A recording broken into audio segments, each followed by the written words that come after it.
Hello friends, మీలో ఎంతమందికి రామబాణం పూల గురించి తెలుసు?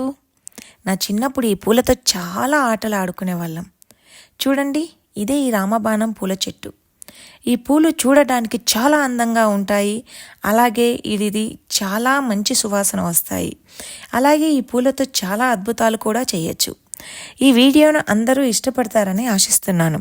ఇంకా ఆ మ్యాజిక్ చూసేద్దామా ఈ రామబాణం పూలతో? ఇవి రాంబాణం పూలు. ఈ పూల నుంచి మనము బెలూన్స్ చేసుకోవచ్చు, మరి ఇలాగా పీపీలు చేసుకోవచ్చు. ఎట్లాగంటే నేను ఇప్పుడు చూపిస్తాను. ఇది ఒక పువ్వు అనుకోండి.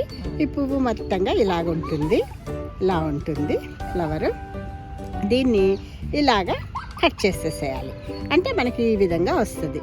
దీన్ని మనం నోట్లో పెట్టుకొని సౌండ్ చేస్తే అప్పుడు మనకి సౌండ్ వస్తుంది. వావ్, సూపర్ ఉందా ఆంటీ? బెలూన్ ఆంటీ, బెలూన్ ఎలా చేస్తారు? బెలూను ఇలా తీసుకొని ఒక్క పెట్టెల్ని ఈ విధంగా తుంచుకొని మధ్యలోకి ఇట్లా కొంచెం నలిపితే ఇక్కడ మనకి దీనిలో ఉన్న ఈ వైట్ ఉన్నదంతా వెళ్ళిపోతుంది. దాన్ని తీసి నోట్లో పెట్టుకోవాలి. అంటే బెలూన్ వచ్చేస్తుంది. ఏంటండి ఇది? లీఫేనా? భలే వచ్చిందా ఆంటీ? ఫ్లవర్ లోది ఇది ఒక పెటిల్. ఇది ఇట్లా తెంపి మనం ఇట్లా బెలూన్ చేస్తాం. బెలూన్ చేసి సూపర్ ఉందా అండి?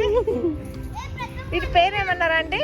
రామబాణం పూలు. రామబాణం పూలు. Okay, thanks aunty. Okay, bye.